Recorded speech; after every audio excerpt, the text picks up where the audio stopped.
ಅಲ್ಲ, ಪಾಪು ಜೊತೆ ಬೇರೆ ಯಾರು ದೊಡ್ಡವ್ರು ಯಾರು ಇದಾರ? ಯಾರಿಲ್ಲ. ಸ್ವಲ್ಪ ನೋಡ್ಸೋಣ, ನೋಡ್ರಿ.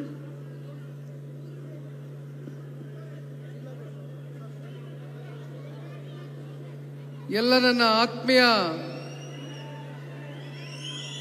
ದೇವನಹಳ್ಳಿ ವಿಧಾನಸಭಾ ಕ್ಷೇತ್ರದ ಜಾತ್ಯತೀತ ಜನತಾದಳ ಪಕ್ಷದ ನಿಷ್ಠಾವಂತ ಮುಖಂಡರೇ, ಪ್ರಾಮಾಣಿಕವಾಗಿ ಪಕ್ಷದ ಚುನಾವಣೆಗಳ ಏಳು ಬೀಳುಗಳಲ್ಲಿ ಧೃತಿಗೆಡದಿರ, ಯಾವುದೇ ಆತಂಕಕ್ಕೆ ಒಳಗಾಗದಿರ ಪಕ್ಷದಿಂದ ಏನೂ ಕೂಡ ನಿರೀಕ್ಷೆಯನ್ನ ಇಟ್ಕೊಳ್ದಿರ ಪಕ್ಷವನ್ನ ಕಟ್ಟಬಳಿಸಿರ್ತಕ್ಕಂಥ ಎಲ್ಲ ನನ್ನ ಪ್ರೀತಿಯ ಗೌರವಾನ್ವಿತ ತಾಲೂಕಿನ ಪ್ರಾಮಾಣಿಕ ನಿಷ್ಠಾವಂತ ಕಾರ್ಯಕರ್ತ ಬಂಧುಗಳೇ, ಇವತ್ತಿನ ಜನರೊಂದಿಗೆ ಜನತಾದಳ ಕಾರ್ಯಕ್ರಮದಲ್ಲಿ ಸಾಕಷ್ಟು ಜನ ರಾಜ್ಯಾದ್ಯಂತ ಜನತಾದಳ ಪಕ್ಷದ ಮುಖಂಡರುಗಳು ಇವತ್ತಿನ ಈ ಒಂದು ಸಭೆಯಲ್ಲಿ ಅವರ ಸಮಯವನ್ನು ಮೀಸಲಿಟ್ಟು ಭಾಗವಹಿಸಿದ್ದಾರೆ. ವೇದಿಕೆಯಲ್ಲಿ ಈಗಾಗಲೇ ನಿಮ್ಮನ್ನ ಕುರಿತು ಮಾತನಾಡಿ ತಾಲೂಕಿನ ಕರೆ ಬಂದಂತ ಸಂದರ್ಭದಲ್ಲಿ ನಿಮ್ಮೆಲ್ಲರನ್ನು ಉದ್ದೇಶಿಸಿ ಮಾತನಾಡಿ ಹೋಗಿರ್ತಕ್ಕಂಥ ಪಾಂಡವಪುರ ವಿಧಾನಸಭಾ ಕ್ಷೇತ್ರದ ನಿಕಟಪೂರ್ವ ಶಾಸಕರು, ಮಾಜಿ ಸಚಿವರಾಗಿ ಕೆಲಸ ಮಾಡಿರ್ತಕ್ಕಂಥ CS ಪುಟ್ಟರಾಜಣ್ಣನವರು, ವೇದಿಕೆ ಮೇಲೆ ಶಾಸಕಾಂಗ ಪಕ್ಷದ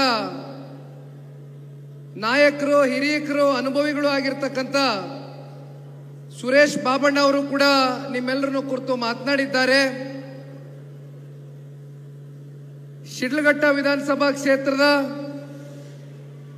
ಪಕ್ಷದ ಮತ್ತೊಬ್ಬರು ಪ್ರಮುಖ ಮುಖಂಡರು, ಶಾಸಕರು, ಪಕ್ಷದ ವರಿಷ್ಠರು, ಸನ್ಮಾನ್ಯ ದೇವೇಗೌಡರಿಗೆ ಒಬ್ಬ ಕುಟುಂಬದ ಮತ್ತೊಬ್ಬ ಮಗನಾಗಿ ಯಾವತ್ತಿಗೂ ಕೂಡ ಪಕ್ಷದ ಪರವಾಗಿ ಚಿಂತನೆ ಮಾಡ್ತಕ್ಕಂಥ ರವಿಕುಮಾರಣ್ಣ ಅವರೇ, ಮತ್ತೊಬ್ಬರು ಹಿರಿಯಕರು, ನೆಲಮಂಗಲ ವಿಧಾನಸಭಾ ಕ್ಷೇತ್ರದ ನಿಕಟಪೂರ್ವ ಶಾಸಕರು ಡಾಕ್ಟರ್ ಶ್ರೀನಿವಾಸ ಮೂರ್ತಿ ಅಣ್ಣವರು ಕೂಡ ಇವತ್ತಿನ ಕಾರ್ಯಕ್ರಮಕ್ಕೆ ಬಿಡುವು ಮಾಡ್ಕೊಂಡು ಬಂದಿದ್ದಾರೆ. ಮಾಜಿ ವಿಧಾನ ಪರಿಷತ್ನ ಸದಸ್ಯರುಗಳು ಇವತ್ತು ಒಂದ್ ಕಡೆ ಚೌಡರೆಡ್ಡಿ ಅವರು ಬಂದಿದ್ದಾರೆ, ಒಂದ್ ಕಡೆ ರಮೇಶ್ ಗೌಡರು ಬಂದಿದ್ದಾರೆ. ಮತ್ತು ವೇದಿಕೆ ಮೇಲೆ ಮಹಿಳಾ ಘಟಕದ ರಾಜ್ಯಾಧ್ಯಕ್ಷರಾಗಿರ್ತಕ್ಕಂಥ ರಶ್ಮಿ ರಾಮೇಗೌಡರಕ್ಕವರು ಕೂಡ ಉಪಸ್ಥಿತರಿದ್ದಾರೆ. ಹಲವಾರು ಜನ ತಾಲೂಕಿನ ಪ್ರಮುಖ ಮುಖಂಡರು ಇವತ್ತಿನ ಈ ಕಾರ್ಯಕ್ರಮವನ್ನು ಯಶಸ್ವಿಗೊಳಿಸ್ತಕ್ಕಂಥದಕ್ಕೆ ನಿಮ್ಮೆಲ್ಲರ ಹೋರಾಟ, ನಿಮ್ಮೆಲ್ಲರ ಸಹಕಾರ, ಬಹುಶಃ ಬೆಳಗ್ಗೆ 11 ಗಂಟೆಗೆ ನಾನು ಬಂದು ನಿಮ್ಮ ತಾಲೂಕಿಗೆ ಏನು ತಲುಪದೆ ಆಗಿನಿಂದಾನು ಒಂದು ಗಮನಿಸಿದ್ದು, ನಾನು ನಾರಾಯಣ ಸ್ವಾಮಣ್ಣನ ಕೇಳ್ತಾ ಇದ್ದೆ, ದೊಡ್ಡ ಬೃಹತ್ ಸಂಖ್ಯೆಯಲ್ಲಿ ತಾಲೂಕಿನಾದ್ಯಂತ ಹೆಣ್ಣು ಮಕ್ಕಳುಗಳು ಬಂದಿರತಕ್ಕಂಥದ್ದು ಬಹುಶಃ ಇವತ್ತು ಈ ಕಾರ್ಯಕ್ರಮದ ಒಂದು ವಿಶೇಷತೆ ಅಂತಕ್ಕಂಥದ್ದನ್ನ ಈ ಸಂದರ್ಭದಲ್ಲಿ ನಾನು ಭಾವಿಸಿದ್ದೇನೆ. ತಲೆ ಮೇಲೆ ಕಳಶವನ್ನ ಹೊತ್ತು ನಮ್ಮ ಜೊತೆಯಲ್ಲಿ ತಾಲೂಕಿನ ಹೆಣ್ಣುಮಕ್ಕಳು 1-1.5 ಕಿಲೋಮೀಟರ್ ಅಷ್ಟು ಹೆಜ್ಜೆಯನ್ನು ಹಾಕಿರ್ತಕ್ಕಂಥದ್ದು, ಜೊತೆಯಲ್ಲಿ ತಾಲೂಕಿನ ಹಿರಿ ಜೀವಿಗಳು ಪಕ್ಷದ ಎಂಥ ಸಂಕಷ್ಟದ ಕಾಲದಲ್ಲೂ ಕೂಡ ಸನ್ಮಾನ್ಯ ದೇವೇಗೌಡರು ಸಾಹೇಬರ ಸುದೀರ್ಘವಾದಂತಹ ರಾಜಕಾರಣದ ಬದುಕಿನ ಉದ್ದಗಲಕ್ಕೂ ಕೂಡ ಅವರನ್ನ ನಾಯಕರಾಗಿ ಹೃದಯ ತುಂಬಿ ಒಪ್ಪಿಕೊಂಡು ಬಹಳ ಜನ ಸನ್ಮಾನ್ಯ ದೇವೇಗೌಡರು ಸಾಹೇಬರ ಸಮಕಾಲೀನ ಹಿರಿಯ ಮುಖಂಡರುಗಳು ಕೂಡ ನಿಮ್ಮೆಲ್ಲರ ಸಹಕಾರದಿಂದ ಇವತ್ತು ಈ ಕಾರ್ಯಕ್ರಮ ಯಶಸ್ವಿಯಾಗಿದೆ. ಜೊತೆಯಲ್ಲಿ ಎಲ್ಲ ನನ್ನ ಯುವ ಸಮುದಾಯದ ಅಣ್ಣ ತಮ್ಮಂದ್ರು, ಅಕ್ಕ ತಂಗಿಯರು, ವಿಶೇಷವಾಗಿ ನನ್ನ ಅಣ್ಣ ತಮ್ಮಂದ್ರು, ನನ್ನ ಸಹೋದರರು ಎಲ್ಲರೂ ಕೂಡ ದೊಡ್ಡ ಸಂಖ್ಯೆಯಲ್ಲಿ ಇವತ್ತು ಸೇರಿದ್ದೀರಿ. ನಿಮ್ಮ ಶ್ರಮವೂ ಕೂಡ ಇವತ್ತು ಈ ಒಂದು ಕಾರ್ಯಕ್ರಮ ಇಷ್ಟು ಅಚ್ಚುಕಟ್ಟಾಗಿ ನಿರ್ವಹಣೆ ಮಾಡ್ತಕ್ಕಂಥದಕ್ಕೆ ಬಹಳಷ್ಟು ತೆರೆಮರೆಯಲ್ಲಿ ನೀವೆಲ್ಲರೂ ಶ್ರಮ ವಹಿಸಿರ್ತಕ್ಕಂಥದ್ದು ನಾನು ಈ ಸಂದರ್ಭದಲ್ಲಿ ನಿಮ್ಮೆಲ್ಲರಿಗೂ ಕೂಡ ಹೃದಯ ತುಂಬಿದ ಧನ್ಯವಾದಗಳನ್ನ ಸಲ್ಲಿಸಬೇಕಾಗ್ತದೆ. ತಾಲೂಕಿನ ಅಧ್ಯಕ್ಷರಾಗಿರ್ತಕ್ಕಂಥ ಕಾರಹಳ್ಳಿ ಮುನೇಗೌಡರು ಕೂಡ ಸಾಕಷ್ಟು ಶ್ರಮವನ್ನು ವಹಿಸಿದ್ದಾರೆ ಬಹಳ ದಿನಗಳಿಂದ. ಮತ್ತು ಜಿಲ್ಲೆಯ ಅಧ್ಯಕ್ಷರು, ದೊಡ್ಡಬಳ್ಳಾಪುರ ವಿಧಾನಸಭಾ ಕ್ಷೇತ್ರದ ಮುಖಂಡರು ಆಗಿರ್ತಕ್ಕಂಥ ಮತ್ತೊಬ್ಬರು ಹಿರಿಯಕರು ಮುನೇಗೌಡರು ಸಾಹೇಬರು ಕೂಡ ಈ ಒಂದು ಕಾರ್ಯಕ್ರಮದಲ್ಲಿ ಆಗಮಿಸಿದ್ದಾರೆ. ಅವರು ಕೂಡ ಮಾತನಾಡಿದ್ದಾರೆ. ಆದರೆ ಇವತ್ತಿನ ಈ ಕಾರ್ಯಕ್ರಮದ ರೂವಾರಿಗಳು, ಕೇಂದ್ರ ಬಿಂದುಗಳು, ಜೊತೆಯಲ್ಲಿ ಈ ಕಾರ್ಯಕ್ರಮವನ್ನ ಇಡೀ ರಾಜ್ಯದ ಜನತಾದಳ ಪಕ್ಷದ ಕಾರ್ಯಕರ್ತರಿಗೆ, ಇಡೀ ರಾಜ್ಯಕ್ಕೆ ಒಂದು ಸಂದೇಶದ ಮೂಲಕ ಇವತ್ತು ದೊಡ್ಡ ಬೃಹತ್ ಸಂಖ್ಯೆಯಲ್ಲಿ ಕಾರ್ಯಕ್ರಮವನ್ನ ನಾನು ಯಶಸ್ವಿಗೊಳಿಸ್ತೇನೆ ಅಂತಕ್ಕಂಥ ದಿಟ್ಟವಾದಂಥ ಹೆಜ್ಜೆಯನ್ನ ಇಟ್ಟು ನಿಮ್ಮೆಲ್ಲರ ಜೊತೆಗೆ ಚುನಾವಣೆಗಳ ಏಳು ಬೀಳುಗಳು ಏನೇ ಇರಲಿ, ಗೆಲುವು ಸೋಲು ಇವೆಲ್ಲವನ್ನ ಸಮಚಿತ್ತವಾಗಿ ತೆಗೆದುಕೊಂಡು ನನಗೆ ಮತ ಹಾಕಿರ್ತಕ್ಕಂಥ ಮತದಾರರಿಗೆ ನಾನು ಮೋಸ ಮಾಡಬಾರ್ದು.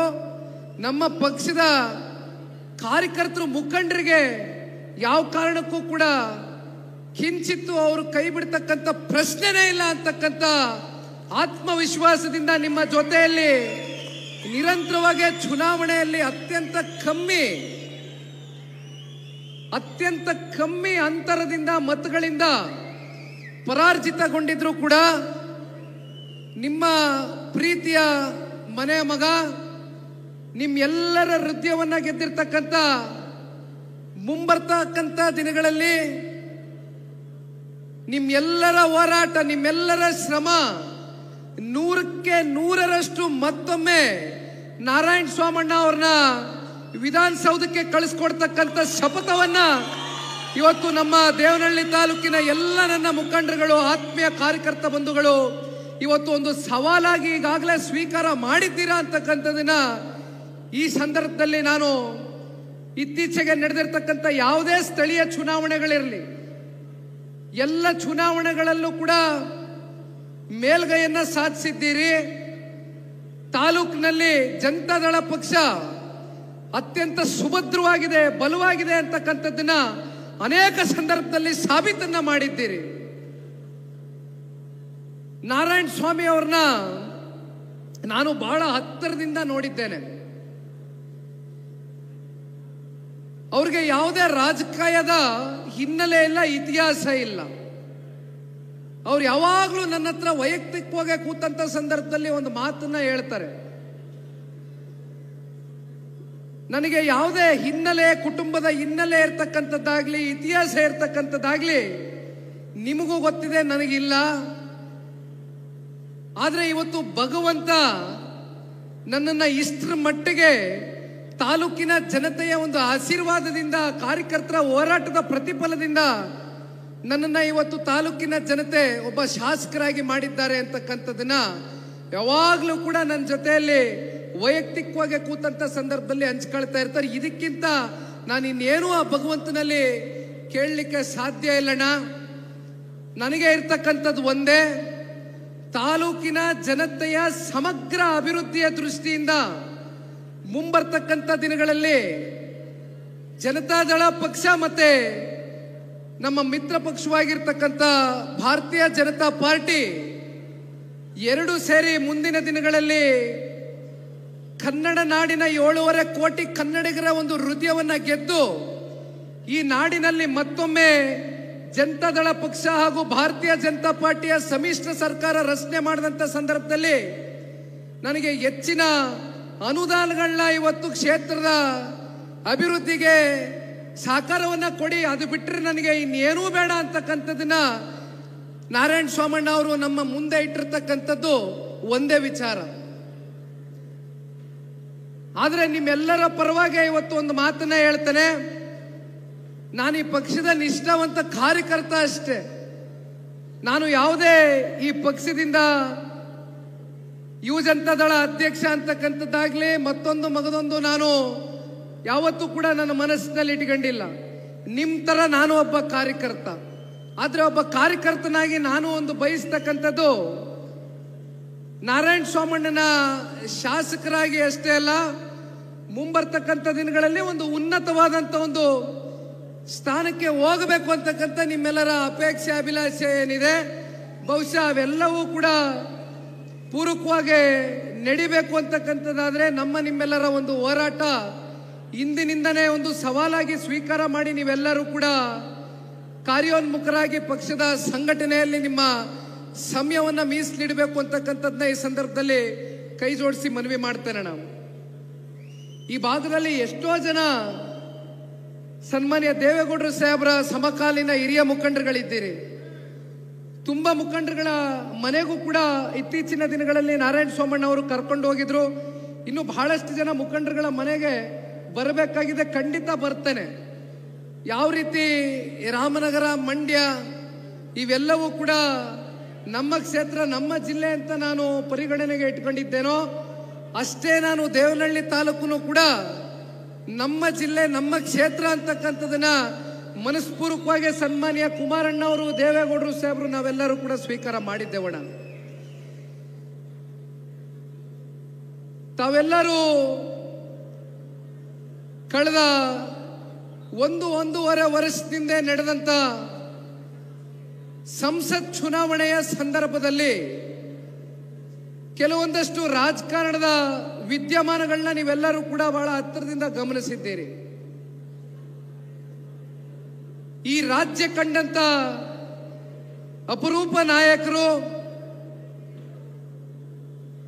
ರೈತ ಹೋರಾಟಗಾರರು, ಸದಾಕಾಲ ಅವರ ಹೃದಯ ಮಿಡಿತಕ್ಕಂಥದ್ದು ರೈತರ ಪರವಾಗಿ ಅಂತಕ್ಕಂಥದ್ದನ್ನ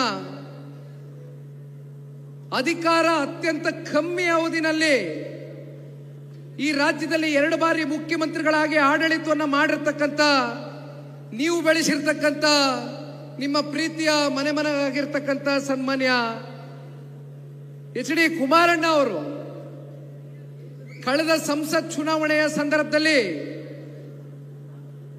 ಅವರೇನು ಸಂಸತ್ ಚುನಾವಣೆಗೆ ಹೋಗಿ ನಿಂತ್ಕೊಳ್ಬೇಕು ಅಂತಕ್ಕಂಥದ್ದು ಇರಲಿಲ್ಲ. ಬಹಳ ಜನ ಇವತ್ತಿಗೂ ಕೂಡ ಸನ್ಮಾನ್ಯ ಕುಮಾರಣ್ಣವರು ರಾಜ್ಯದಲ್ಲಿ ಉಳ್ಕೊಳ್ಬೇಕಾಗಿತ್ತು. ವಿಧಾನ ಮಂಡಲದಲ್ಲಿ, ವಿಧಾನಸಭೆಯ ಕಲಾಪದಲ್ಲಿ ಇವತ್ತು ಕುಮಾರಣ್ಣನಂತಕ್ಕಂಥ ಒಬ್ಬ ನಾಯಕ ಒಳಗಡೆ ಅಧಿವೇಶನದಲ್ಲಿ ನಿಂತು ಯಾವುದೇ ವಿಚಾರದ ಬಗ್ಗೆ ಮಾತನಾಡ್ತಕ್ಕಂಥ ಒಂದು ನೈತಿಕತೆಯನ್ನ ಬೆಳೆಸ್ಕೊಂಡಿದ್ದಂಥವ್ರು ಸನ್ಮಾನ್ಯ ಕುಮಾರಣ್ಣವರು. ಅವರು ಸಂಸತ್ ಚುನಾವಣೆಗೆ ನಿಂತ್ಕೋಬಾರ್ದಾಗಿತ್ತು ಅಂತಕ್ಕಂಥದ್ದು ಬಹಳಷ್ಟು ಜನ ಇವತ್ತಿಗೂ ಕೂಡ ನೀವು ನಿಮ್ಮ ವೈಯಕ್ತಿಕ ಹಾಗೂ ನಿಮ್ಮ ರಾಜಕಾರಣದ ಕೆಲವೊಂದಷ್ಟು ವಿಚಾರಧಾರೆಯನ್ನ ನಮ್ಮ ಮುಂದೆ ಇಟ್ಟಿದ್ದೀರ ನಾವು. ಆದರೆ ಅವತ್ತಿನ ಸನ್ನಿವೇಶ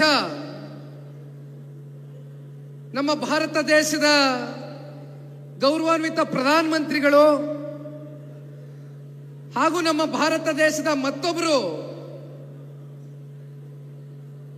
ಮುತ್ಸದ್ದಿಗಳು, ನಮ್ಮ ಎಲ್ಲರ ಮಾರ್ಗದರ್ಶಕರು, ಬಹುಶಃ ಇದು ಪಕ್ಷಾತೀತವಾಗಿ ಅಂತಕ್ಕಂಥದ್ದು 3 ಪಕ್ಷಗಳಲ್ಲೂ ಕೂಡ ಸನ್ಮಾನ್ಯ ದೇವೇಗೌಡರು ಸಾಹೇಬರು 64 ವರ್ಷದ ರಾಜಕಾರಣದ ಸುದೀರ್ಘವಾದಂಥ ಬದುಕಿನಲ್ಲಿ ಅವರು ಯಾವ ರೀತಿ ನಾಡಿನ ಹಾಗೂ ನಮ್ಮ ದೇಶದ ಸಮಗ್ರ ಅಭಿವೃದ್ಧಿಗೆ ಪ್ರಾಮಾಣಿಕವಾಗಿ ಕೈ ಜೋಡಿಸಿ ಕೆಲಸವನ್ನು ಮಾಡಿದ್ದಾರೆ ಅಂತಕ್ಕಂಥ ನಿದರ್ಶನಗಳು ಸಾಕಷ್ಟು ನಿಮ್ಮ ಕಣ್ಣು ಮುಂದೆ ಇದೆ.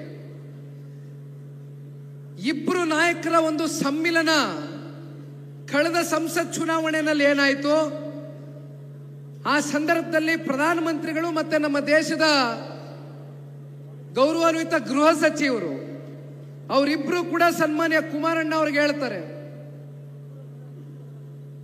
ನಿಮ್ಮಂತವರ ಸೇವೆ ಕರ್ನಾಟಕ ರಾಜ್ಯಕ್ಕಷ್ಟೇ ಅಲ್ಲ, ನಮ್ಮ ಭಾರತ ದೇಶಕ್ಕೂ ಕೂಡ ಇವತ್ತು ವಿಸ್ತಾರವಾಗಬೇಕಾಗಿದೆ. ದಯಮಾಡಿ ನೀವು ಸಂಸತ್ ಚುನಾವಣೆಗೆ ನಿಲ್ಲೇಬೇಕು ಅಂತಕ್ಕಂಥ ವಿಚಾರವನ್ನ ಸನ್ಮಾನ್ಯ ಕುಮಾರಣ್ಣ ಅವರ ಮುಂದೆ ನಮ್ಮ ದೇಶದ ಪ್ರಧಾನಿಗಳು ಹಾಗೂ ಗೃಹ ಸಚಿವರು ಇಟ್ಟ ನಂತರ, ಯಾಕೆಂದ್ರೆ ನಾನು ಕೂಡ ನವದೆಹಲಿಯಲ್ಲಿ 3-4 ಮೀಟಿಂಗ್ಗಳಲ್ಲಿ ಪಾಲ್ಗೊಂಡಿದ್ದೆ. ಆ ಸಂದರ್ಭದಲ್ಲಿ ಸನ್ಮಾನ್ಯ ಕುಮಾರಣ್ಣ ಅವರು ನಿಲ್ಲೇಬೇಕಾಗಿತ್ತು, ನಿಂತರು. ನಮ್ಮ ಮಂಡ್ಯ ಜಿಲ್ಲೆಯ ತಂದೆ ತಾಯಂದಿರುಗಳ ಒಂದು ಆಶೀರ್ವಾದ, ನಾಡಿನ 7.5 ಕೋಟಿ ಕನ್ನಡಿಗರು, ದೇವನಹಳ್ಳಿ ತಾಲೂಕಿನ ಎಲ್ಲ ನನ್ನ ಪ್ರೀತಿಯ ಮತದಾರ ಬಂಧುಗಳು, ನೀವು ತೋರಿಸಿರ್ತಕ್ಕಂಥ ಒಂದು ಪ್ರೀತಿ, ವಿಶ್ವಾಸ, ಸಲಹೆ, ಮಮತೆ ಇವತ್ತು ಸನ್ಮಾನ್ಯ ಕುಮಾರಣ್ಣ ಅವ್ರನ್ನ ಕೇವಲ ಸಂಸದರಾಗಿ ಅಷ್ಟೇ ಅಲ್ಲ, ಭಾರತ ದೇಶದಲ್ಲಿ 2 ಜವಾಬ್ದಾರಿಯುತವಾದಂಥ ಒಂದು ಖಾತೆಯನ್ನ ನಿರ್ವಹಣೆ ಮಾಡ್ತಕ್ಕಂಥದ್ದಕ್ಕೆ ನೀವೆಲ್ಲರೂ ಕೂಡ ಸನ್ಮಾನ್ಯ ಕುಮಾರಣ್ಣ ಅವರಿಗೆ ರಾಜಕೀಯವಾಗಿ ಶಕ್ತಿಯನ್ನು ತುಂಬಿಸಿ ಬೆಳೆಸಿದ್ದೀರಿ. ಕಳೆದ 1.5 ವರ್ಷದಿಂದ ಸನ್ಮಾನ್ಯ ಕುಮಾರಣ್ಣ ಅವರು ಬೃಹತ್ ಕೈಗಾರಿಕೆ ಹಾಗೂ ಉಕ್ಕಿನ ಸಚಿವರಾದ ನಂತರ ತೆಗೆದುಕೊಂಡಿರ್ತಕ್ಕಂಥ ಕೆಲವೊಂದಷ್ಟು ಐತಿಹಾಸಿಕವಾದಂಥ ನಿರ್ಣಯಗಳು ಕರ್ನಾಟಕ ರಾಜ್ಯದಲ್ಲಿ ಅಷ್ಟೇ ಅಲ್ಲ, ಅಕ್ಕಪಕ್ಕ ಇವತ್ತು ಆಂಧ್ರ ಪ್ರದೇಶದ ವೈಜಾಗ್ನ RINL ಸ್ಟೀಲ್ ಪ್ಲಾಂಟು ಸಂಪೂರ್ಣವಾಗಿ ನೆನೆಗುದ್ದಿಗೆ ಬಿದ್ದಿತ್ತು, ಸಂಪೂರ್ಣವಾಗಿ ಮುಚ್ಚೋಗಿತ್ತು. ಸಾವಿರಾರು ಕುಟುಂಬಗಳು RINL ಸ್ಟೀಲ್ ಪ್ಲಾಂಟ್ ಮೂಲಕ ಅವರ ಜೀವನೋಪಾಯವನ್ನು ಕಟ್ಟಿಕೊಂಡಿದ್ರು.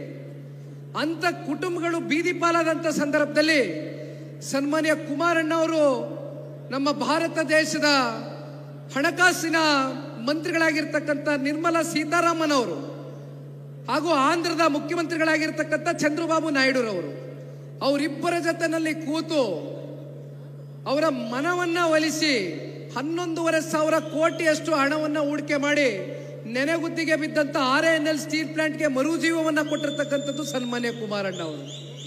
ಅದಕ್ಕೆ ಶಕ್ತಿಯನ್ನು ತಂದು ಕೊಟ್ಟಿರತಕ್ಕಂಥವರು ತಾವುಗಳು. ಅಷ್ಟೇ ಅಲ್ಲ, ಇತ್ತೀಚೆಗೆ ಭದ್ರಾವತಿಗೆ ಹೋಗಿದ್ದೆ.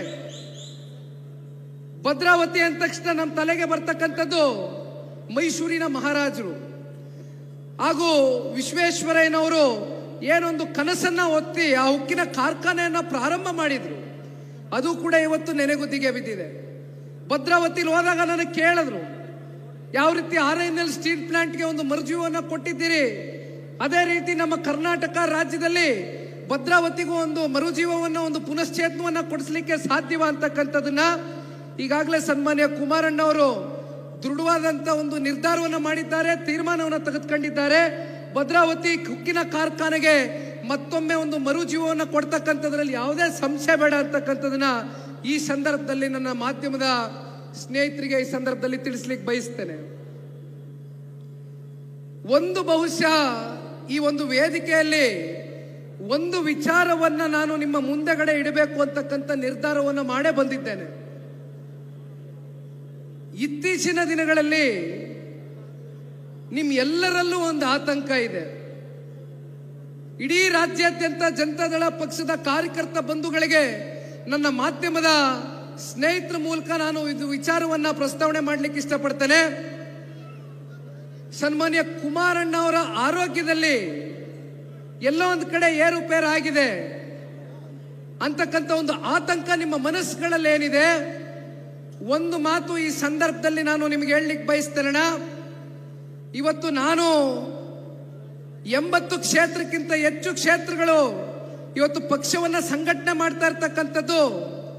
ಇವತ್ತು ನಮ್ಮ ತಂದೆಯವರಿಗೆ ಸಣ್ಣ ಪುಟ್ಟ ಆರೋಗ್ಯದಲ್ಲಿ ಏರುಪೇರು ಆಗಿದೆ ಅಂತಕ್ಕಂಥ ನಿಮ್ಮಲ್ಲಿ ಇರ್ತಕ್ಕಂಥ ಚಿಂತನೆ ಏನಿದೆ, ಅದನ್ನ ದೂರ ಮಾಡ್ಲಿಕ್ಕೋಸ್ಕರ ನಿಮ್ಮ ಮುಂದೆ ಬಂದು ನಿಂತಿದ್ದೇನೆ. ಒಂದೇ ನಿಖಿಲ್ ಕುಮಾರಸ್ವಾಮಿಗೆ ಇರ್ತಕ್ಕಂಥ ಕಲ್ಪನೆ, ಒಂದೇ ಕನಸು, ಆ ಭಗವಂತ ನನಗೆ ಆಯಸ್ಸು ಅಂತಕ್ಕಂಥದ್ದು ಏನ್ ಕೊಟ್ಟಿರ್ತಾರೆ, ಆ ಆಯಸ್ಸನ್ನು ಕೂಡ ಭಗವಂತ ನಮ್ಮ ತಂದೆಗೆ ದಾರಿ ಎರಿಬೇಕು ಅಂತಕ್ಕಂಥದನ್ನ ನಾನು ಯಾವತ್ತಿಗೂ ಕೂಡ ಭಗವಂತನ ಮುಂದೆ ನಿಂತ ಸಂದರ್ಭದಲ್ಲಿ ಪ್ರಾರ್ಥನೆಯನ್ನ ಮಾಡ್ತೇನೆ. ಇದು ಕೇವಲ ಒಬ್ಬ ಮಗನಾಗಿ ಒಬ್ಬ ತಂದೆ ಬಗ್ಗೆ ಮಾತನಾಡ್ತಾ ಇರ್ತಕ್ಕಂಥ ಮಾತಲ್ಲ. ನಿಮಗೆ ಗೊತ್ತಿದ್ಯಣ್ಣ ಯಾವ ರೀತಿ ಸನ್ಮಾನ್ಯ ಕುಮಾರಣ್ಣ ಅವರು 20 ತಿಂಗಳು 14 ತಿಂಗಳು ಅಷ್ಟೇ, ಯಾವತ್ತೂ ಕೂಡ 5 ವರ್ಷದ ಸಂಪೂರ್ಣವಾದಂತ ಸರ್ಕಾರವನ್ನ ಈ ನಾಡಿನಲ್ಲಿ ಇಲ್ಲಿವರೆಗೂ ರಚನೆ ಮಾಡಕ್ಕಾಗಿಲ್ಲ. ಆದ್ರೆ ಆ 20 ತಿಂಗಳು ಮತ್ತೆ 2ನೇ ಬಾರಿ 14 ತಿಂಗಳಿನ ಅವರ ಆಡಳಿತ ವೈಖರಿ 7.5 ಕೋಟಿ ಕನ್ನಡಿಗರ ಹೃದಯವನ್ನ ಗೆದ್ದಿದೆ. ಅಂತ ಒಬ್ಬ ನಾಯಕ ಮತ್ತೆ ನಮ್ಮ ರಾಜ್ಯಕ್ಕೆ ಬರಬೇಕು. ಮತ್ತೆ ಸನ್ಮಾನ್ಯ ಕುಮಾರಣ್ಣ ಅವರು ನಮ್ಮ ಮಿತ್ರ ಪಕ್ಷವಾಗಿರ್ತಕ್ಕಂಥ ಭಾರತೀಯ ಜನತಾ ಪಾರ್ಟಿಯ ಕೇಂದ್ರದ ನಾಯಕರು, ರಾಜ್ಯದ ನಾಯಕರು, ಅವರ ಕಾರ್ಯಕರ್ತರ ಸಹಕಾರದಿಂದ 2 ಪಕ್ಷ ಅಧಿಕಾರಕ್ಕೆ ಬರ್ತಕ್ಕಂಥದರ ಜೊತೆಯಲ್ಲಿ ಸನ್ಮಾನ್ಯ ಕುಮಾರಣ್ಣ ಅವರ ಕನಸಿನ ಯೋಜನೆಗಳು, ಪಂಚರತ್ನ ಅಂತಕ್ಕಂಥ ಅವರ ಕನಸಿನ ಯೋಜನೆಗಳು ಮುಂದಿನ ದಿನಗಳಲ್ಲಿ ನಾಡಿನ 7.5 ಕೋಟಿ ಕನ್ನಡಿಗರಿಗೆ ಮುಟ್ಟಬೇಕು ಅಂತಕ್ಕಂಥ ಹಿನ್ನೆಲೆಯಲ್ಲಿ ನಿಖಿಲ್ ಕುಮಾರಸ್ವಾಮಿ ಈ ಸಂಘಟನೆಯನ್ನ ಕೈಗೆತ್ಕೊಂಡಿದ್ದಾನೆ. ನಾನು ನಾರಾಯಣ ಸ್ವಾಮಣ್ಣನಿಗೊಂದು ಮಾತು ಹೇಳ್ತಾ ಇದ್ದೆ. ನಾರಾಯಣ ಸ್ವಾಮಣ್ಣ, ಪಂಚರತ್ನ ಕಾರ್ಯಕ್ರಮದಲ್ಲಿ ನಾನು ಇಷ್ಟು ದೊಡ್ಡ ಮಟ್ಟದ ಜನಸಾಗರವನ್ನ ನೋಡಿದ್ದೆ. ಅದಾದ ಬಳಿಕ ಪಂಚರತ್ನ 2.0 ತರ ಕಾಣ್ತಾ ಇದೆ ಇವತ್ತಿನ ಈ ಕಾರ್ಯಕ್ರಮ ಅಂತಕ್ಕಂಥದನ್ನ ನಾನು ನಾರಾಯಣ ಸ್ವಾಮಣ್ಣನಿಗೆ ಹೇಳ್ತಾ ಇದ್ದೆ. ನಮ್ಮ ಮುಖಂಡರುಗಳು ಹೇಳ್ತಾ ಇದ್ರು, ತಾಲೂಕಿನ ಮುಖಂಡರುಗಳು, ಅಣ್ಣ ಹಿಂದೆಂದು ಮಾಡಿಲ್ಲ, ಮುಂದೆ ಮಾಡಕ್ ಆಗುತ್ತಾ ಇಲ್ವೋ ಗೊತ್ತಿಲ್ಲ ಅಂತ. ಆದ್ರೆ ಒಂದು ನಾನು ಈ ಸಂದರ್ಭದಲ್ಲಿ ಹೇಳ್ತೇನೆ, ದೇವನಹಳ್ಳಿ ತಾಲೂಕಿನ ಕಾರ್ಯಕರ್ತರು, ಮುಖಂಡರುಗಳು ನೀವು ಮನಸ್ಸು ಮಾಡಿದ್ರೆ ಇದಕ್ಕಿಂತ ದೊಡ್ಡ ಐತಿಹಾಸಿಕವಾದಂತ ಕಾರ್ಯಕ್ರಮ ಮುಂದಿನ ದಿನಗಳಲ್ಲಿ ಸನ್ಮಾನ್ಯ ದೇವೇಗೌಡರು, ಸನ್ಮಾನ್ಯ ಕುಮಾರಣ್ಣ ಅವರ ಮುಂಬರ್ತಕ್ಕಂಥ ದಿನಗಳಲ್ಲಿ ಅವರ ನೇತೃತ್ವದಲ್ಲಿ ನಡೆಸ್ತಕ್ಕಂಥದಕ್ಕೆ ನಿಮ್ಮೆಲ್ಲರ ಮನಸ್ಸಿನಲ್ಲಿ ಆ ಇಚ್ಛಾಶಕ್ತಿ ಇದೆ ಅಂತಕ್ಕಂಥದ್ದನ್ನ ನಂಬಿದ್ದೇನೆ. ನಾವು ಬಹಳ ಜನ ಪಾಪ ವಿರೋಧಿಗಳಿಗೆ ಕುಮಾರಣ್ಣನ ಆರೋಗ್ಯ ಇಲ್ಲ, ಇನ್ನೆಲ್ಲಿದೆ ಜನತಾದಳ ಪಕ್ಷಕ್ಕೆ ಭವಿಷ್ಯ, ಇನ್ನೆಲ್ಲ ನಾವೆಲ್ಲ ನಮ್ಮ ದಾರಿ ನೋಡ್ಕೋಬೇಕಾಗ್ತದೆ, ಬಂದ್ಬಿಡಿ ನಮ್ಮ ಪಕ್ಷಕ್ಕೆ ಬನ್ನಿ ಅಂತ ಒಬ್ಬ ಮಹಾನುಭಾವ ಹೇಳ್ತಾನೆ. ಆದ್ರೆ ಒಂದು ಮಾತು ಈ ಸಂದರ್ಭದಲ್ಲಿ ತಿಳಿಸ್ಲಿಕ್ಕೆ ಬಯಸ್ತೇನೆ. ಜನತಾದಳ ಪಕ್ಷದ ಕಾರ್ಯಕರ್ತರು ಯಾವತ್ತೂ ಕೂಡ ದುಡ್ಡಿಗಾಗ್ಲಿ, ಅಧಿಕಾರದ ಮೋಹಕ್ಕಾಗ್ಲಿ ಇವತ್ತು ಈ ಪಕ್ಷದಲ್ಲಿ ಇರ್ತಕ್ಕಂಥವ್ರಲ್ಲ. ಯಾವುದೇ ಅಪೇಕ್ಷೆ, ನಿರೀಕ್ಷೆ, ಫಲಾಪೇಕ್ಷೆ ಇಲ್ದಿರ ಈ ಪಕ್ಷವನ್ನ ಕಟ್ಟು ಬೆಳೆಸಿದ್ದೀರಿ. ಬೇರೆ ಪಕ್ಷದಲ್ಲಿ ಯಾಕಿದಾರೋ ಏನೋ ನನಗೆ ಗೊತ್ತಿಲ್ಲ, ನಮ್ಮ ಕಾರ್ಯಕರ್ತರು ಈ ಪಕ್ಷವನ್ನ ಕಟ್ಟಿರ್ತಕ್ಕಂಥ ಕಾರ್ಯಕರ್ತರು ಯಾವ ಕಾರಣಕ್ಕೂ ಈ ಪಕ್ಷವನ್ನ ಬಿಟ್ಟು ಹೋಗ್ತಕ್ಕಂಥ ಪ್ರಶ್ನೆ ಇಲ್ಲ ಅಂತಕ್ಕಂಥದನ್ನ 50ಕ್ಕೂ ಹೆಚ್ಚು ಕ್ಷೇತ್ರಗಳಲ್ಲಿ ಈಗಾಗಲೇ ನಾನು ರಾಜ್ಯಾದ್ಯಂತ ಉತ್ತರ ಕರ್ನಾಟಕ, ಕಲ್ಯಾಣ ಕರ್ನಾಟಕ, ಕಿತ್ತೂರು ಕರ್ನಾಟಕ, ಹಳೆ ಮೈಸೂರು ಪ್ರಾಂತ್ಯ ಎಲ್ಲ ಕಡೆ ಪ್ರವಾಸ ಮಾಡಿದಂತ ಸಂದರ್ಭದಲ್ಲಿ ಕಾರ್ಯಕರ್ತ ಬಂಧುಗಳು ಕೊಟ್ಟಿರ್ತಕ್ಕಂಥ ಸ್ಪಂದನೆ ಬಹುಶಃ ಇವತ್ತು ನಮ್ಮ ಕಣ್ಮುಂದೆ ಇರ್ತಕ್ಕಂಥ ಒಂದು ಸಾಕ್ಷಿ. ಈ ಪಕ್ಷವನ್ನ ಕಟ್ಟೇವೆ ಸನ್ಮಾನ್ಯ ದೇವೇಗೌಡರು ಸಾಹೇಬರಿಗೆ, ಅವರ ಕಣ್ಮುಂದೆ ಈ ಪಕ್ಷವನ್ನ ಅಧಿಕಾರಕ್ಕೆ ತಗೊಂಡು ಬರ್ತಕ್ಕಂಥದಕ್ಕೆ ನಾವೆಲ್ಲರೂ ಕೂಡ ದಿಟ್ಟವಾದಂತ ಹೆಜ್ಜೆಯನ್ನ ಇಡ್ತೇವೆ ಅಂತಕ್ಕಂಥದನ್ನ ರಾಜ್ಯಾದ್ಯಂತ ನಮ್ಮ ಪಕ್ಷದ ಎಲ್ಲ ನನ್ನ ಆತ್ಮೀಯ ಪ್ರೀತಿಯ ಕಾರ್ಯಕರ್ತ ಬಂಧುಗಳು ಹೋದಂತ ಸಂದರ್ಭದಲ್ಲಿ ನನ್ನ ಹತ್ರ ವ್ಯಕ್ತಪಡಿಸಿದ್ದಾರೆ. ಹಾಗಾಗಿ ಯಾರು ಕೂಡ ಆತಂಕಕ್ಕೆ ಒಳಗಾಗಬೇಕಾಗಿಲ್ಲಣ್ಣ. ಸತ್ಯ, ಕುಮಾರಣ್ಣನ ಆರೋಗ್ಯದಲ್ಲಿ ಸಣ್ಣ ಪುಟ್ಟ ಏರುಪೇರುಗಳಾಗಿದ್ದು ಸತ್ಯ, ನಾನು ಸುಳ್ಳು ಅಂತ ಹೇಳಲಿಲ್ಲ. ಆದ್ರೆ 100ಕ್ಕೆ 100ರಷ್ಟು ನಿಮ್ಮೆಲ್ಲರ ಪ್ರಾರ್ಥನೆ ಅವರ ಆರೋಗ್ಯದಲ್ಲಿ ಚೇತರಿಕೆ ಕಾಣ್ತಾ ಇದೆ, ಕಾಣುತ್ತೆ. ಅವರು ನಿಮ್ಮ ಕಣ್ಮುಂದೆ ದೇವೇಗೌಡರು ಸಾಹೇಬರಾಗ್ಲಿ, ಕುಮಾರಣ್ಣ ಅವರಾಗ್ಲಿ ಶತಾಯುಷಿಗಳಾಗಿ ಈ ರಾಜ್ಯದ ಜನತೆಯ ಸೇವೆ ಮಾಡ್ತಕ್ಕಂಥದಕ್ಕೆ ಮಂಜುನಾಥ ಸ್ವಾಮಿ ಆಶೀರ್ವಾದವನ್ನ ಮಾಡ್ತಾರೆ ಅಂತಕ್ಕಂಥದನ್ನ ಈ ಸಂದರ್ಭದಲ್ಲಿ ನಾನು ತಿಳಿಸ್ಲಿಕ್ಕೆ ಬಯಸ್ತೇನೆ. ಇತ್ತೀಚೆಗೆ ಅಧಿವೇಶನ ನಡೀತು. ಅಧಿವೇಶನದ ಕೊನೆಯ ದಿನ ನಮ್ಮ ರಾಜ್ಯದ ಗೌರವಾನ್ವಿತ ಮುಖ್ಯಮಂತ್ರಿಗಳು, ನಾನು ಯಾವಾಗಲೂ ಅವ್ರಿಗೆ ಗೌರವಾನ್ವಿತ ಮುಖ್ಯಮಂತ್ರಿಗಳು ಅಂತಾನೆ ಹೇಳೋದು, ಒಂದು ಅತ್ಯಂತ ಲಘುವಾಗಿ ಮಾತನಾಡಿದ್ರು. ಬಹುಶಃ ಅದು ಇಡೀ ರಾಜ್ಯದ ಜನತೆಗೆ ಮಾಧ್ಯಮದ ಸ್ನೇಹಿತರ ಮೂಲಕ ನಾವು ಪತ್ರಿಕೆ ಮಾಧ್ಯಮದಲ್ಲಿ, ದೃಶ್ಯ ಮಾಧ್ಯಮದಲ್ಲಿ, ಸಾಮಾಜಿಕ ಜಾಲತಾಣಗಳಲ್ಲಿ ಹರಿದಾಡಿರ್ತಕ್ಕಂಥ ಸುದ್ದಿಯನ್ನ ನೋಡಿದ್ವು.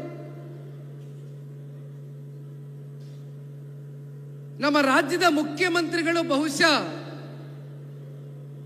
ಅವರು ರಾಜಕಾರಣದಲ್ಲಿ ಯಾವ ಪಕ್ಷದಿಂದ ಬೆಳೆದು ಬಂದ್ರು ಅಂತಕ್ಕಂಥದನ್ನ, ಅವ್ರು ಬಂದಿರತಕ್ಕಂಥ ದಾರಿಯನ್ನ ಮರ್ತಿದ್ದಾರೆ ಅಂತಕ್ಕಂಥದ್ದು ನನ್ನ ಭಾವನೆ. ಜನತಾದಳ ಪಕ್ಷದ ವರಿಷ್ಠರು ಸನ್ಮಾನ್ಯ ದೇವೇಗೌಡರು ಸಾಹೇಬರು ಅವರನ್ನ ಹಣಕಾಸಿನ ಸಚಿವರಾಗಿ ಅಂದ್ರೆ ಅವತ್ತು ಬಹಳ ಜನ ದೊಡ್ಡ ದೊಡ್ಡ ಅಗ್ರಗಣ್ಯ ನಾಯಕರುಗಳು ಜನತಾ ಪಕ್ಷದಲ್ಲಿದ್ರು. ಅವರೆಲ್ಲರ ಮನವನ್ನ ಒಲಿಸಿ ಸನ್ಮಾನ್ಯ ದೇವೇಗೌಡರು ಸಾಹೇಬರು ನಮ್ಮ ರಾಜ್ಯದ ಮುಖ್ಯಮಂತ್ರಿಗಳಿಗೆ ಅಂದು ಹಣಕಾಸನ್ನ ಬಡ್ಜೆಟ್ ಅನ್ನ ಮಂಡನೆ ಮಾಡ್ತಕ್ಕಂಥದಕ್ಕೆ ಅವಕಾಶವನ್ನ ಕೊಟ್ಟಂತವ್ರು ಸನ್ಮಾನ್ಯ ದೇವೇಗೌಡರು ಸಾಹೇಬರು. ಆದ್ರೆ ಮರ್ತು ಬಿಟ್ಟಿದ್ದಾರೆ.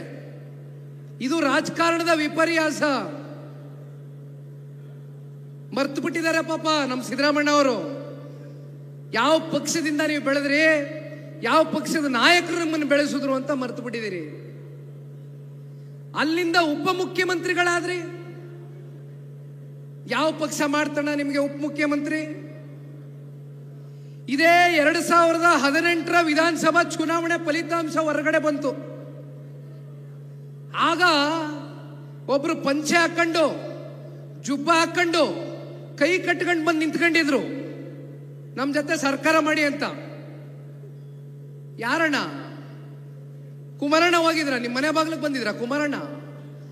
ದೇವೇಗೌಡರು ಸಾಹೇಬರು ಬಂದಿದ್ರ ನಿಮ್ಮ ಮನೆ ಬಾಗಿಲಿಗೆ? ಯಾರು ಬಂದವರು? ಜುಬ್ಬ ಪಂಚೆ ಹಾಕೊಂಡು ಕೈ ಕಟ್ಕೊಂಡು ಸಾಕಾರ ಕೊಡ್ತೀವಿ ಕುಮಾರಣ್ಣ 5 ವರ್ಷ ಮುಖ್ಯಮಂತ್ರಿ ಆಗಿರಿ, ದಯವಿಟ್ಟು ಬಿಜೆಪಿ ಅವ್ರ ಜೊತೆ ಕೈ ಜೋಡಿಸ್ಬೇಡಿ ಅಂತ ಬಂದು ಕೈ ಕಟ್ಟೆ ಹಾಕೊಂಡು ನಿಂತ್ಕೊಂಡವ್ರು ಯಾರಣ್ಣ? ದೇವೇಗೌಡರು ಮನೆ ಬಾಗಿಲಾಚೆ.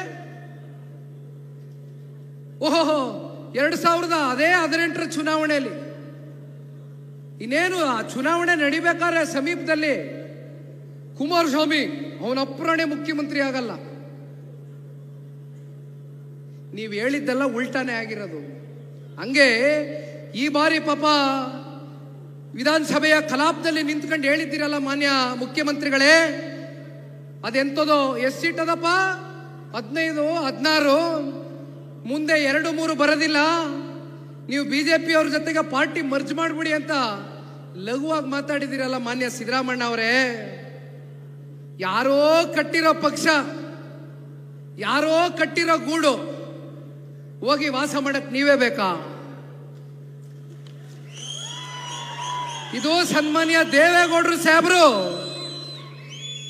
ರೈತರ ಪರವಾಗಿ ಒಂದು ಬದ್ಧತೆ, ಒಂದು ಕಾಳಜಿಯನ್ನ ಇಟ್ಕೊಂಡು ಎಂತ ಸಂಕಷ್ಟ ಕಾಲದಲ್ಲೂ ಕೂಡ ಸನ್ಮಾನ್ಯ ದೇವೇಗೌಡರು ಸಾಹೇಬ್ರನ್ನ ಕೈ ಬಿಡದೇ ಇರತಕ್ಕಂಥ ಚಿನ್ನದಂತ ಕಾರ್ಯಕರ್ತರು ಇಡೀ ರಾಜ್ಯಾದ್ಯಂತ ಇದ್ದಾರೆ ಮಾನ್ಯ ಸಿದ್ದರಾಮಣ್ಣ ಅವರೇ. ಜನತಾದಳ ಪಕ್ಷ ಇವತ್ತು ನೀವೇನು ನಮ್ಮನ್ನ ಬಹಳ ವ್ಯಂಗ್ಯವಾಗಿ ಮಾತನಾಡಿದ್ದೀರಿ ವಿಧಾನಮಂಡಲದ ಕಲಾಪದಲ್ಲಿ, ಇವತ್ತು ಈ ಪಕ್ಷದ ಒಬ್ಬ ಕಾರ್ಯಕರ್ತನಾಗಿ ಹೇಳ್ತಾನೆ ಯಾವ ರೀತಿ ಕುಮಾರಸ್ವಾಮಿ ಅವನ ಅಪ್ರಾಣೆ ಮುಖ್ಯಮಂತ್ರಿ ಆಗಲ್ಲ ಅಂತ ಹೇಳಿದ್ರಿ, ಅದೇ ನೀವು ಬಂದು ಕೈ ಕಟ್ಟೆ ಹಾಕೊಂಡು ಕುಮಾರಣ್ಣ ಅವ್ರನ್ನ ಮುಖ್ಯಮಂತ್ರಿ ಮಾಡಿದ್ದನ್ನೇನು ಮರ್ತಿದ್ದೀರಿ? ಆ ದಿನ ಬಹಳ ದೂರ ಇಲ್ಲ. ಮಾನ್ಯ ಮುಖ್ಯಮಂತ್ರಿಗಳೇ, ಇವತ್ತು ನೀವು ನಮಗೆ ಸವಾಲನ್ನ ಎನಿಸ್ತಿದ್ದೀರಿ. ಆ ಸವಾಲನ್ನ ತುಂಬ ಹೃದಯದಿಂದ ಸ್ವೀಕಾರ ಮಾಡ್ತೇವೆ ಈ ಪಕ್ಷದ ನಿಷ್ಠಾವಂತ ಕಾರ್ಯಕರ್ತರುಗಳು. ಅಷ್ಟು ಸುಲಭವಾಗಿ ತೆಗೆದಾಕ್ಬೇಡಿ ಜನತಾದಳ ಪಕ್ಷನ. ನಾನು ಅನೇಕ ಸಂದರ್ಭದಲ್ಲಿ ಹೇಳಿದ್ದೇನೆ, ಮುಂದೆ ನಾವೇನು ಅಂತಕ್ಕಂಥದ್ದನ್ನ ಸಾಬೀತನ್ನ ಮಾಡ್ತೇವೆ. ಆ ದಿನ ಬಹಳ ದೂರ ಇಲ್ಲ.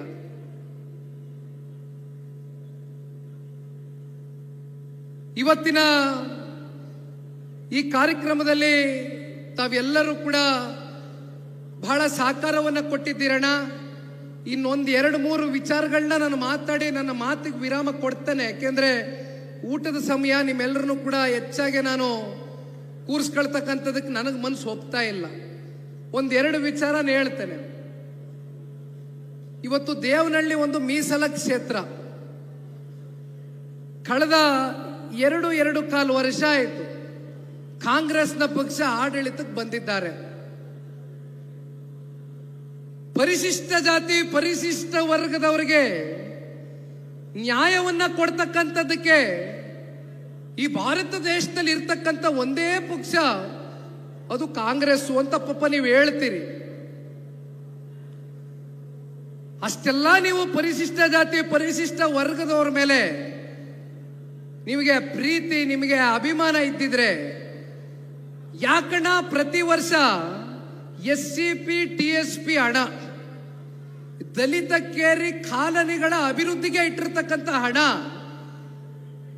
ಕಳೆದ ವರ್ಷ ಬಹುಶಃ 11,500 12,000 ಕೋಟಿ 5 ಗ್ಯಾರಂಟಿಗಳ ಹೆಸರಲ್ಲಿ ಅದನ್ನ ದುರ್ಬಳಕೆ ಮಾಡ್ಕೊಂಡು ಹೊಟ್ಟೋಗಿದ್ದೀರಿ. ಈ ವರ್ಷ 17,000 ಕೋಟಿ SCP TSP ಹಣವನ್ನ ಸಂಪೂರ್ಣವಾಗಿ ಅದು ಎಲ್ಲಿಗೆ ಬಳಸ್ಕೊಂಡಿದ್ದೀರಿ ಅಂತ ನನಗಂತೂ ಗೊತ್ತಿಲ್ಲ.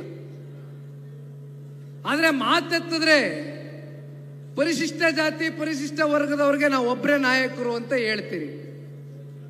ಇನ್ನೊಂದು ಕಡೆ ST ಸಮುದಾಯ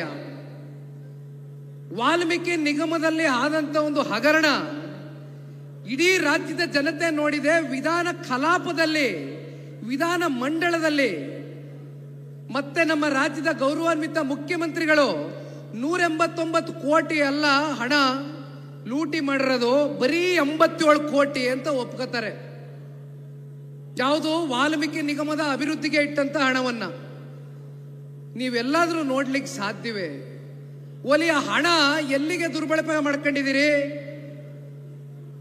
ಅದ್ಯಾವುದೋ ತೆಲಂಗಾಣ ರಾಜ್ಯದ ಚುನಾವಣೆ ನಡೆಸಲಿಕ್ಕೆ, ಮತ್ತೆ ಬಹುಶಃ ಅವಾಗ ರಾಯಚೂರಿನ ಚುನಾವಣೆಯನ್ನು ಕೂಡ ಅದು ಹಣವನ್ನ ದುರ್ಬಳಕೆ ಮಾಡ್ಕೊಂಡ್ರಿ.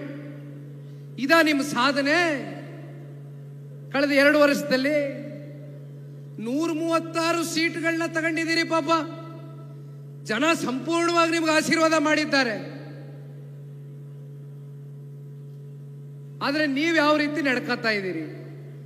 5 ಗ್ಯಾರಂಟಿಗಳು ಸಮರ್ಪಕವಾಗಿ ಕೊಡ್ತೇವೆ, ಪ್ರತಿ ತಿಂಗಳು ಕೊಡ್ತೇವೆ, ಹೆಣ್ಮಕ್ಳ ಖಾತೆಗಳಿಗೆ 2,000 ರೂಪಾಯಿ ಕೊಡ್ತೇವೆ ಅಂತ ಹೇಳಿದ್ರಿ. ಇಲ್ಲಿವರೆಗೂ ತಿಂಗಳ ಹೆಣ್ಣು ಮಕ್ಕಳಿಗೆ 2,000 ರೂಪಾಯಿ ಕೊಡ್ಲಿಕ್ಕೆ ಆಗಿದೆಯಾ? ನೀವು ಯಾವಾಗ 2,000 ರೂಪಾಯಿ ಕೊಡ್ತೀರಾ ಅಂದ್ರೆ ಯಾವ್ದಾದ್ರೂ ಚುನಾವಣೆ ಘೋಷಣೆ ಆಗಬೇಕು.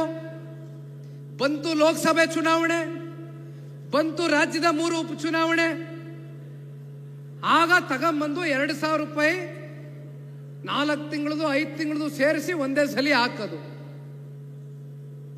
ಇದು ನೀವು ನಡ್ಕೊಳ್ತಾ ಇರ್ತಕ್ಕಂಥ ರೀತಿ.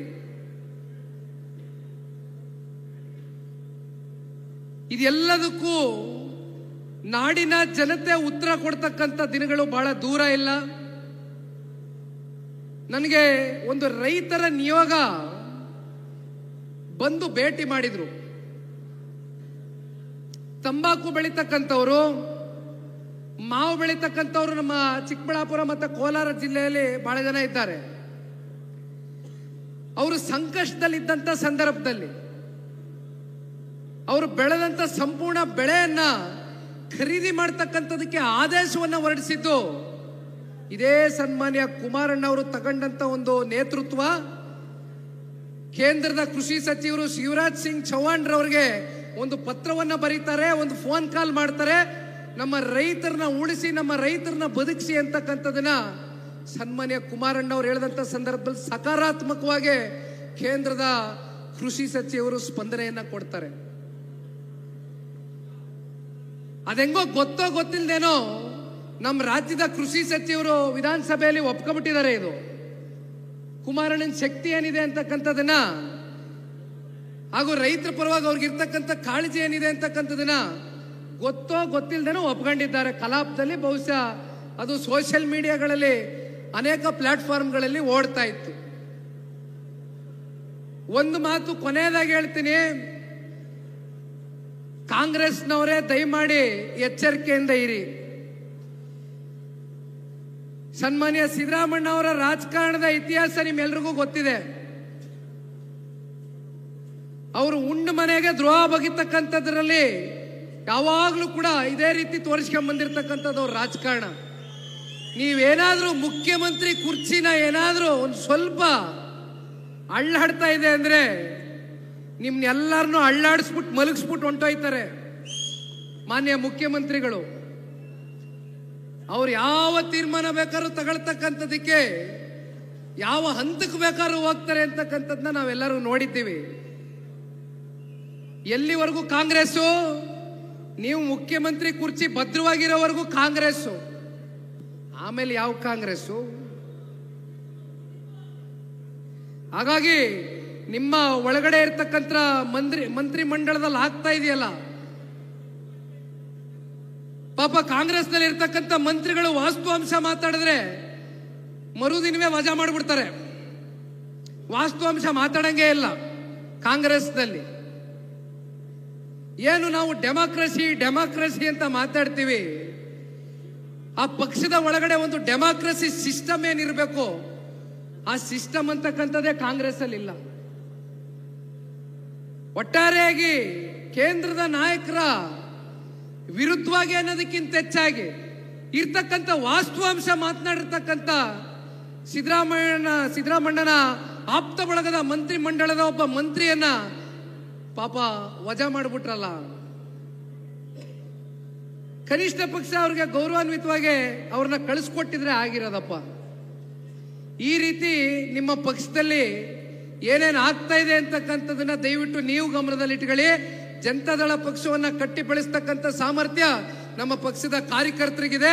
ಸನ್ಮಾನ್ಯ ದೇವೇಗೌಡರು ಸಾಹೇಬರ ಮಾರ್ಗದರ್ಶನದಲ್ಲಿ ಎಲ್ಲ ನಮ್ಮ ಹಿರಿಯ ಶಾಸಕ ಮಿತ್ರರು ಈಗಾಗಲೇ ಅವರು ಕೂಡ ಬಹಳ ಛಲದಿಂದ ವಿಧಾನ ಮಂಡಲದಲ್ಲಿರ್ಬೋದು, ಸದನದ ಹೊರಗಡೆ ಇರ್ಬೋದು, ಅವರ ಹೋರಾಟವನ್ನ ಮಾಡ್ತಾ ಇದ್ದಾರೆ.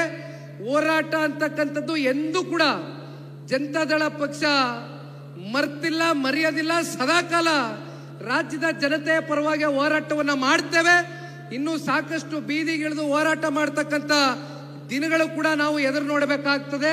ಆದರೆ ಇವತ್ತು ಮತ್ತೊಮ್ಮೆ ನಾರಾಯಣ ಸ್ವಾಮಣ್ಣ ಅವರಿಗೆ ಇವತ್ತಿನ ಈ ಕಾರ್ಯಕ್ರಮ